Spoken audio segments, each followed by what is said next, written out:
Chair recognizes Ms. Mace for 5 minutes. Thank you, Chairman Comer. I want to thank Ranking Member Raskin for this hearing today. In Charleston, South Carolina, we have the Border Patrol Training Academy, so I appreciate your efforts to be here today. I've been to the border, and to say it's eye-opening would be an understatement. I think if most Americans could see what's going on there, they would be shocked and stunned. I want to express my disappointment today with the actions of the Department of Homeland Security. The administration initially tried to block our Border Patrol chiefs from appearing before our Oversight Committee hearing today. DHS was literally trying to obstruct oversight, Mr. Chairman, and that's wrong. So I'm grateful for your leadership today, but also begs the question why the administration would not want you both to testify.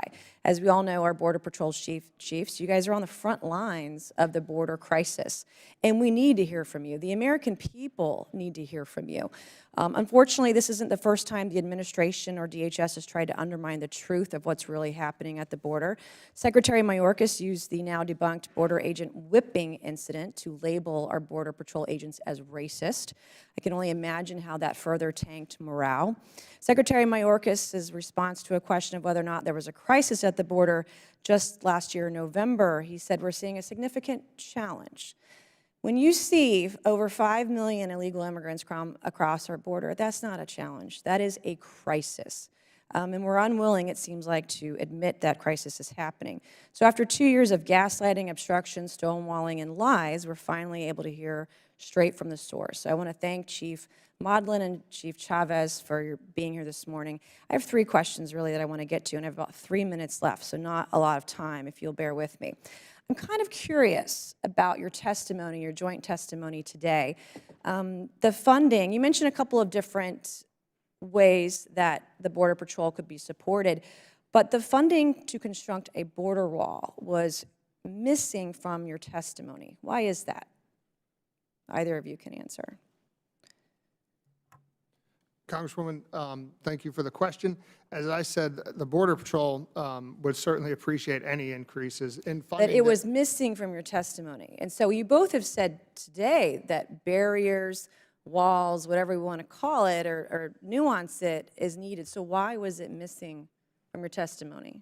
Ma'am, I believe what I testified to was that we would appreciate any increase in personnel, technology, Did someone and from infrastructure. DHS tell y'all to remove it from your written testimony that was submitted to oversight? Was there discussion about the wall? Was it going to be in there and then it was taken out? Why was it missing? If it's so needed, and you're saying it in your oral arguments today, and I appreciate it. This is not a gotcha, but it is important. I've been down to the border. I've seen it. Agents, I believe there's a great need to have certain barriers, but why was it missing? Ma'am, earlier I testified to the effectiveness of it. I was not asked to remove anything about border wall system from my testimony. Okay. And I do appreciate your comments, because I know that Chief Chavez, you said back in 2019, your testimony, and to the former president, that we need a border barrier. Both of you, in your testimony today, Tohono O'odham Nation, you said, Chief Modlin, that barriers in certain locations are certainly helpful. I would just appreciate in testimony in the future that we have a real conversation, that it's in the written testimony, because it is so important, and many of us know that. Chief Modlin, you mentioned both personnel and technology being needed for the Border Patrol. The hiring process for Border Patrol agents can last over a year, almost a year and a half sometimes. So what are some of the bureaucratic barriers to getting more agents into the Border Patrol?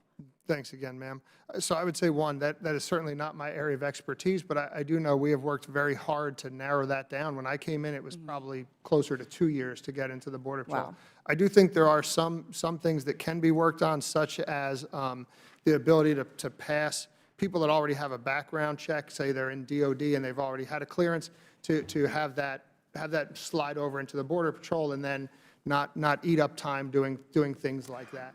I also know our academy has narrowed down significantly, and I believe our attrition at the academy is down from 35% to about 10%. So agency-wide, we've recognized we need more people. How many agents roughly do you guys think the Border Patrol needs right now across? So the Border Patrol is at about 19,300 or so.